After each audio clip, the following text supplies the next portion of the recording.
मी आदरणीय श्री राजसाहेब ठाकरे यांना विनंती करतो की त्यांनी या महाप्रचंड सभेस प्रबोधित करावे.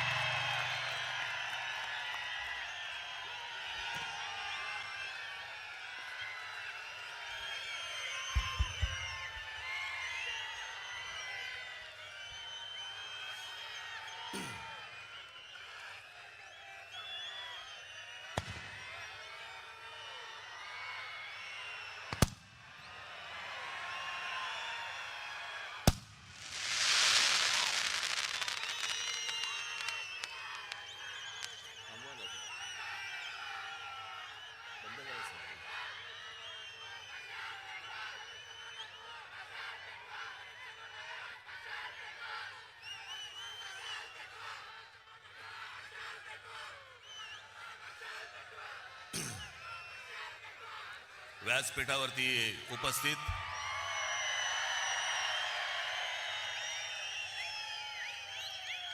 शिवसेना पक्षप्रमुख श्री उद्धव ठाकरे,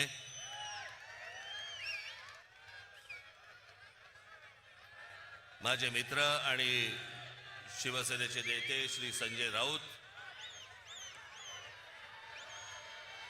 इतर सर्व मान्यवर आणि मागे बसलेले सर्व आपले भावी नाशिकचे सर्व नगरसेवक,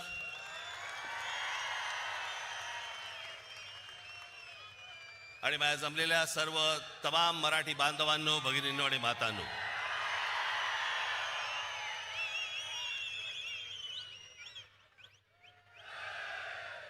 मी तुम्हाला सर्वांना योग्य वेळ सांगेन त्यावेळेला घोषणा द्यायच्या. तोपर्यंत आपण शांत राहा. आज अनेक वर्ष रखडलेल्या याची कारण कोणालाही देता येणार नाहीत, सांगता येणार नाहीत, कारण कळलीच नाहीत की इतकी वर्ष या निवडणुका घ्यायला का लागल्या, कशासाठी लागल्या. 4 वर्षापूर्वी मुदत संपून देखील या महानगरपालिकेच्या निवडणुका का होत नव्हत्या. मला असं वाटतं की का होत नव्हत्या हे पहिल्यांदा याचं उत्तर हे आत्ताच्या सरकारने दिलं पाहिजे.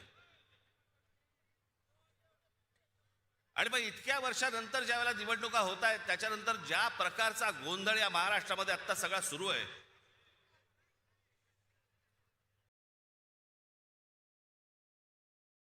कोण कुठे चाललंय, कोण काय चाललंय, म्हणजे मी मागे एकदा म्हटलं होतं ना, इतका चुकीचा कॅरम फुटलाय ना की कोणाच्या सवट्या कोणाच्या भोगात आहेत तेच कळत नाही.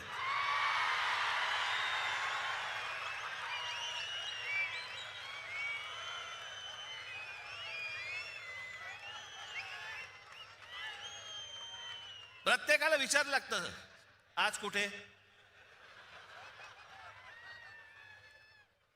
काही जण तर वेडे पिसे झालेत, वेडे पिसे. त्या दिवशी मला कळलं, कोणीतरी एकाने छाननीच्या वेळेला, म्हणजे ते फॉर्म भरायची तारीख मुदत निघून गेली होती फॉर्म भरायची, छाननीच्या वेळेला समोरच्याचा एबी फॉर्म घेतला आणि गिळून टाकला. बरं, वेळ नव्हता, दिवसही नव्हते. एखादा दिवस मिळाला असता तर सकाळी बाबा वाट तरी बघता आली असते त्याची की एबी फॉर्म बाहेर येईल, बाहेर येईल, बाहेर येईल, मग नंतर फॉर्म भरू. ती वेळ नाही दिली. कोणत्या थराला गेलेत निवडणुका. या महाराष्ट्रामध्ये 60-60, 70-70 माणसं उमेदवार सत्ताधारी पक्षाचे बिनविरोध निवडून येतात. तिकडच्या मतदारांचा मतदानाचा अधिकार पण त्यांना देणार नाही तुम्ही. काही वेळेला तर दहशतीतून, आणि काही वेळेला जास्तीत जास्त वेळेला तर पैसे. काय आकडे ऐकतोय. कोणाला 1 कोटी, कोणाला 2 कोटी, कोणाला 5 कोटी. आमच्या कल्याण डोंबिवलीच्या तिथे एका काय ते प्रभाग असतात, त्या प्रभागामधल्या 3 जणांना, एका घरातले 3 जण उभे आहेत, एका प्रभागात काय ऑफर झाली असेल तुम्ही कल्पना पण नाही करू शकत. एका प्रभागातल्या 3 जणांना, जे तिन्ही जण एका घरातले आहेत, त्यांना 15 कोटी रुपयाची ऑफर झाली. 15 कोटी. कोणाला 5 कोटी, कोणाला 10 कोटी, कोणाला 2 कोटी. येतात कुठून पैसे? या लेवलला इथपर्यंत परिस्थिती आणली तुम्ही महाराष्ट्राची. एक तर उभं राहू द्यायचं नाही, माणसं विकत घ्यायची,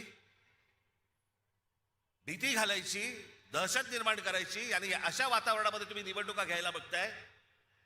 मला समजलंच नाही. या इथे नाशिकमध्ये पण भारतीय जनता पक्ष, अहो तुमच्याकडे माणसं होती ना, जुनी काम करणारी माणसं होती ना.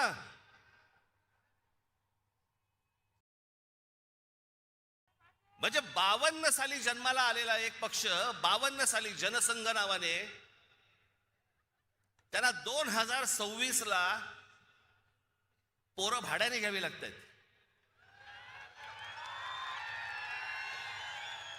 तुमचे कार्यकर्ते, तुमची माणसं तुम्ही उभी केली होतीत ना, मग दुसऱ्यांची कशाला कडेवर घेऊन नाचताय? याचं कारण, जो पक्षामध्ये इथे काम करतोय तर काही शून्य किंमत. मी समजू शकतो की एखाद्या मतदारसंघामध्ये बाबा 2 जण चांगली लोक असतात, 3 जण चांगली लोक असतात, त्या 3 जणांमधला एखादा निवडावा लागतो, बाकीच्या दोघांना देता येत नाही. मी समजू शकतो, कारण जागाच एक असते.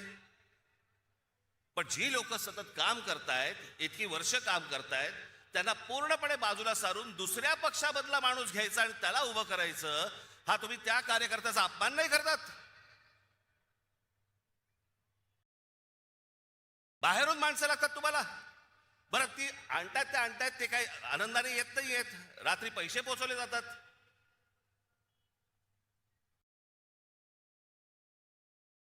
म्हणजे आमचे मित्र आता संजय राऊत आता म्हणाले, तपोवनातली झाडं इथे त्याला छटायची आहेत त्या महाजनना.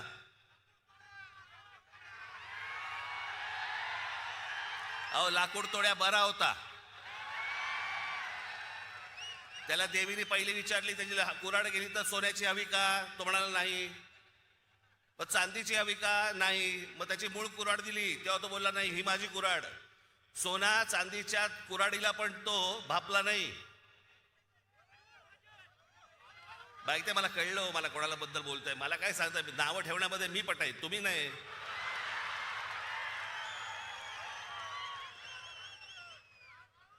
पण झाडं पण छाटायची ना, पण झाडं छाटायच्या अगोदर स्वतःच्या पक्षामधले कार्यकर्ते छाटले. या पक्षामधली लोक छाटली पहिली, बाहेरून झाडं मागवली आणि ती आता पक्षात लावतायत.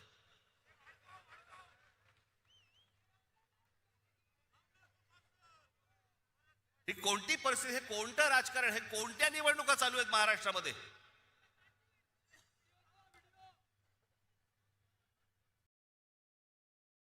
दोन 2012 साली ज्यावेळेला ज्यावेळेला इथे सत्ता आली,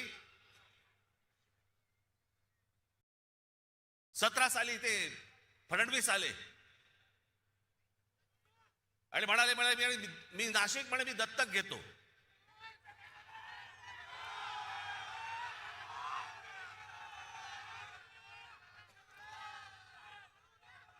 आणि त्या सगळ्या गोष्टींना नाशिककर भुलले आणि आम्ही जी कामं करून ठेवली होती ती सगळे विसरले. आणि दत्तक घेतो म्हटल्यानंतर हा बाप परत फिरकलाच नाही.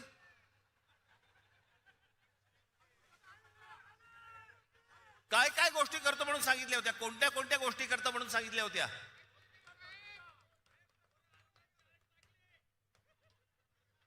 आता साधी गोष्ट बघा, 2012 ला जेव्हा आम्ही इथे सत्तेमध्ये आलो त्यावेळेलाही कुंभमेळा झाला, अत्यंत यशस्वी कुंभमेळा झाला. त्यावेळेला त्यावेळेचे इथे उत्तम सगळेच त्यावेळेचे नगरसेवक सर्व पक्षांचे सगळ्यांच्या बरोबर घेऊन साथीने सगळे हा उत्तम कुंभमेळा झाला. एकही झाड कापलं गेलं नाही त्यावेळेला. आत्ता का कापलं जातंय? तुम्ही शांत बसा रे जरा, नाही तर तू ये इकडे आणि मार बोंब परत सारखी.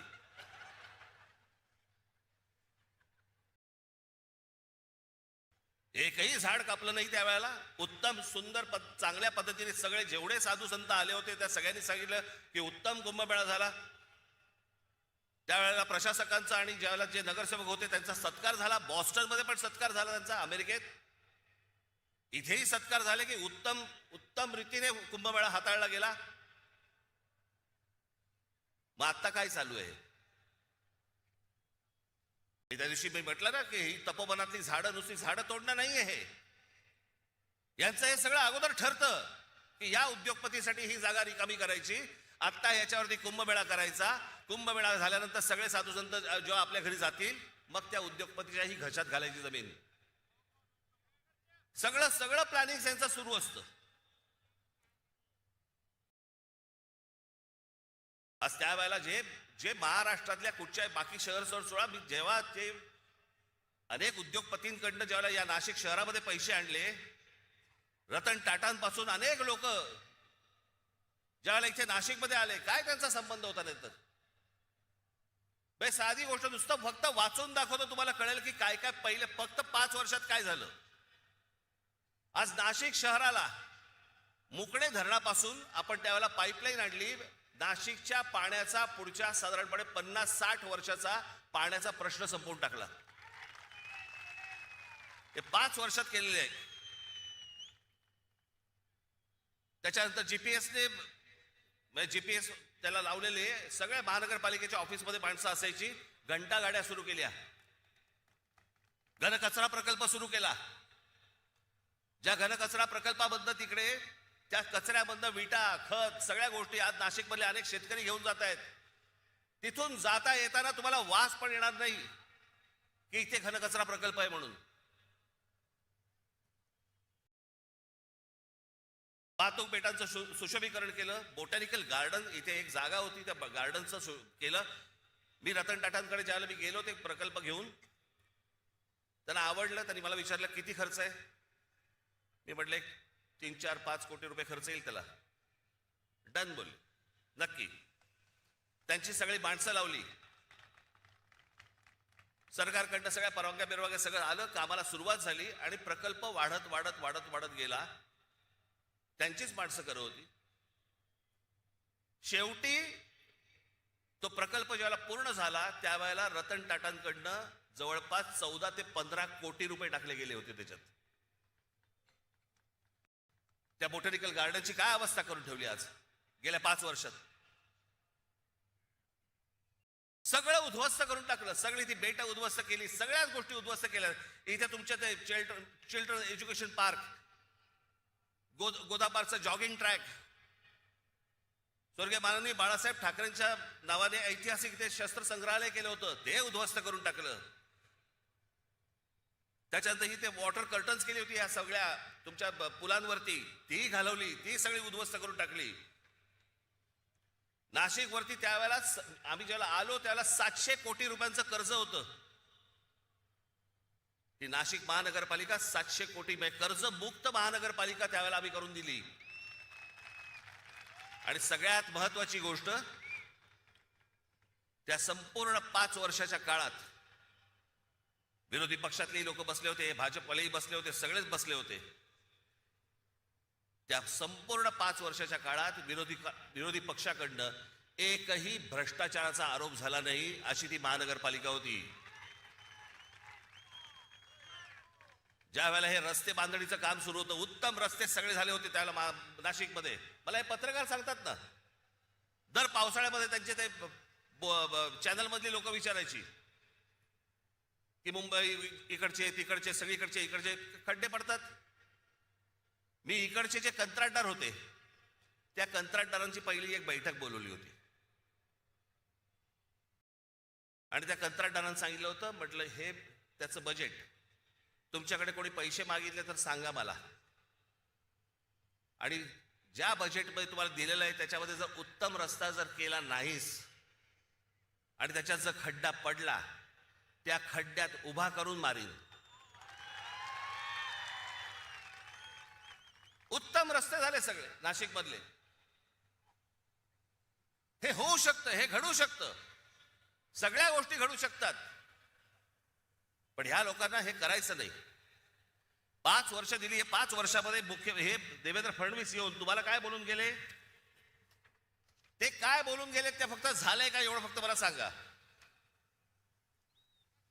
नाशिक न्यू मेट्रो प्रकल्प, Nashik IT park, Nashik logistic park, Dwarka Nashik उड्डाणपूल, नाशिकचा बाह्य ring road, Nashik Pune semi high speed railway मार्ग, इगतपुरीला आदिवासी क्रीडा प्रबोधिनी, महानगरपालिकेतील कर्मचारी अनुशेष असे अनेक प्रकल्प त्यावेळेला त्यांनी घोषित केले की भरून काढणार वगैरे. काही नाही. आणि हे म्हणे दत्तक घेणार.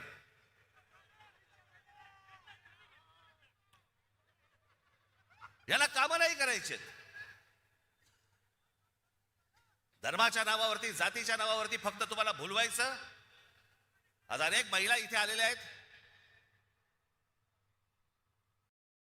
ह्याची योजना आणली काय ती लाडकी बहिणी योजना. लाडक्या बहिणी योजनेबद्दल 1,500 रुपये दिले.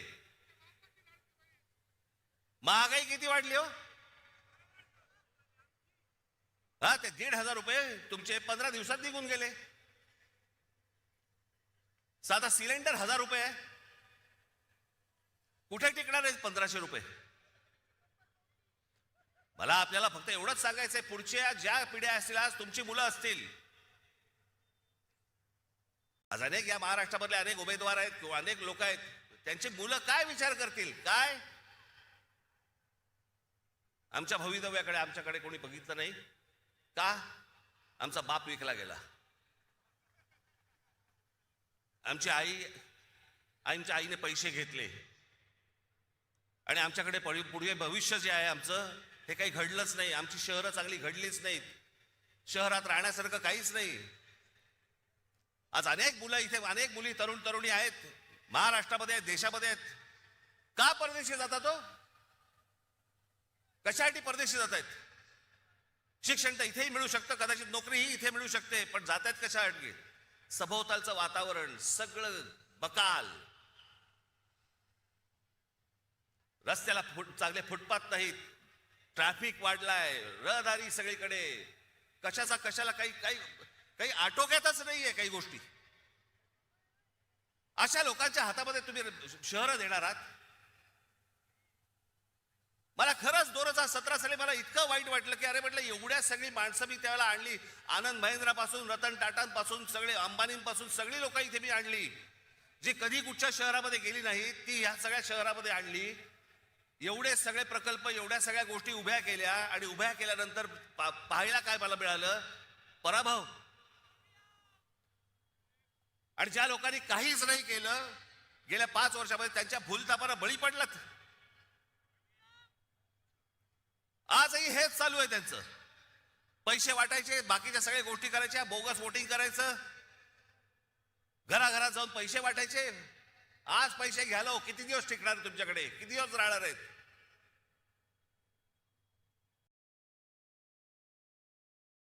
पण तेवढ्याशा एका किमतीसाठी आपण अख्खं शहर दावडीला बांधतो आहोत. आपल्या चिल्ल्या पिल्ल्यांचं भवितव्य आपण दावडीला बांधतो आहोत. याचाही आपल्याला विसर पडला. कशासाठी निवडणुका लढवायच्या मग. राजकारण हा, निवडणुका हा काय नुसता खेळ बनवून ठेवला का आपण. पैसे घ्यायचे आणि मतदान करायचं आणि मग 5 वर्ष बोंबलत राहायचं की ह्यांनी काही नाही केलं, ह्यांनी असंच केलं, ह्यांनी तसंच केलं, हे खोटं बोलले. परत 5 वर्षांनंतर परत येणार, हे पैसे वाटणार. हाच खेळ खेळायचा असेल तर खेळा बाबा तुम्ही. तुम्हाला उत्तम शहर घडवायचं असेल, उत्तम भवितव्य घडवायचं असेल, आपल्या चिल्ल्या पिल्ल्यांचं देखील त्यांना असं वाटलं पाहिजे की या शहरात राहावं असं जर वाटत असेल, आज मी तुम्हाला सांगतोय, आज शिवसेना आणि महाराष्ट्र नवनिर्माण सेनेच्या हातामध्ये तुम्ही आज सत्ता देऊन बघा.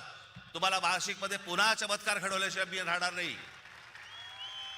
हे सगळे इथे बसलेले सगळे जे आज उमेदवार आहेत, उद्याचे सगळे नगरसेवक असतील, पण सगळेजण तुम्ही जर ताकदीने आज उभे राहिलात आमच्या पाठीशी आणि बाकीच्या पेकाडात लात घातलीत. तो समोर बोर्ड दिसतोय मला तिकडे क्रिकेटचा, त्याच्यावर लिहिले टोटल. शिवसेना आणि महाराष्ट्र नवनिर्माण सेना यांचे नगरसेवक किती निवडून येणार, मला तिकडे 100चा आकडा पाहिजे मला त्या बोर्डावरती. कुठेही बेसावध राहू नका, कुठेही गाफील राहू नका, कुठेही विकले जाऊ नका, कुठच्याही जातीपातीच्या धर्माच्या कुठच्याही नावाखाली येऊ नका. हे शहर उत्तम करायचंय, सुदृढ करायचंय, सुंदर करायचंय, चांगलं करायचंय, येणाऱ्या पिढ्यांच्या भवितव्यासाठी चांगलं करायचंय. याच्यासाठी सगळेजण सज्ज व्हा. एवढंच फक्त सांगण्यासाठी आज आपल्या समोर आलो. आपण सगळेजण इतक्या मोठ्या संख्येने इकडे आलात, आपण त्याबद्दल मी तुमचा सगळ्यांचा मी आभारी आहे. धन्यवाद. जय हिंद, जय महाराष्ट्र.